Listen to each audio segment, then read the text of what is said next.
ಇದೇ 2026ರಲ್ಲಿ 4 ಗ್ರಹಣಗಳಾದರೆ ಸಂಭವಿಸಲಿದೆ. ಹಾಗಿದ್ರೆ ಬನ್ನಿ ಆ 4 ಗ್ರಹಣಗಳ ಬಗ್ಗೆ ಈ ವಿಡಿಯೋದಲ್ಲಿ ನಾವು ಇನ್ಫಾರ್ಮೇಷನನ್ನು ತಿಳ್ಕೊತಾ ಹೋಗೋಣ. ಸೊ ವಿಡಿಯೋವನ್ನು ಸ್ಟಾರ್ಟ್ ಮಾಡ್ತೀನಿ. ಅದಕ್ಕಿಂತ ಮೊದಲು ನೀವಿನ್ನೂ ನಮ್ಮ ಚಾನೆಲ್ಗೆ ಸಬ್ಸ್ಕ್ರೈಬ್ ಮಾಡದೇ ಇದ್ರೆ ಈ ಕೂಡಲೇ ಚಾನೆಲ್ಗೆ ಸಬ್ಸ್ಕ್ರೈಬ್ ಮಾಡ್ಕೊಳ್ಳಿ ಮತ್ತು ಲೈಕ್ ಮಾಡಿ. ಈಗ ನಾವು ಮಾಹಿತಿಯನ್ನು ತಿಳ್ಕೊತಾ ಹೋಗೋಣ.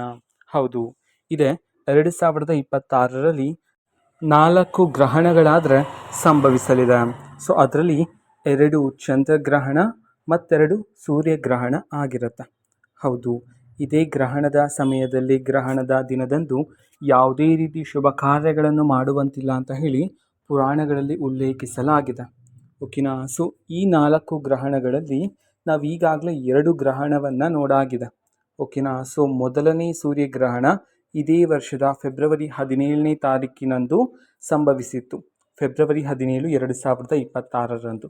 ನಂತರ ಮೊದಲನೇ ಚಂದ್ರಗ್ರಹಣ ಮಾರ್ಚ್ 3, 2026ರಂದು ಸಂಭವಿಸಿತ್ತು. ನಾವು ಮೊದಲನೇ ಸೂರ್ಯಗ್ರಹಣವನ್ನು ಸಹ ನೋಡಿದಿರಿ, ಅದೇ ರೀತಿ ಮೊದಲನೇ ಚಂದ್ರಗ್ರಹಣವನ್ನು ಸಹ ನೋಡಿದಿರಿ. ನಂತರ ಎರಡನೇ ಸೂರ್ಯಗ್ರಹಣ ಇದೇ ವರ್ಷ 2026ರ ಆಗಸ್ಟ್ 12ನೇ ತಾರೀಕಿನಂದು ಸಂಭವಿಸಲಿದೆ.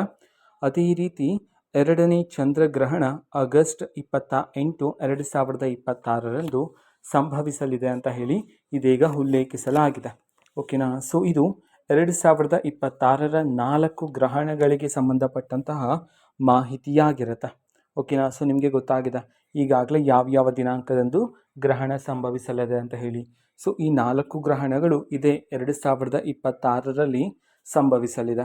ಓಕೆನಾ. ಈಗಾಗಲೇ ನಾವು 2 ಗ್ರಹಣಗಳನ್ನು ನೋಡಿದರೆ ಇನ್ನು ಉಳಿದಿರ್ತಕ್ಕಂತಹ 2 ಗ್ರಹಣ, ಅದರಲ್ಲೂ ಸಹ ಒಂದು ಸೂರ್ಯಗ್ರಹಣ ಮತ್ತೊಂದು ಚಂದ್ರಗ್ರಹಣ ಆಗಿರುತ್ತೆ.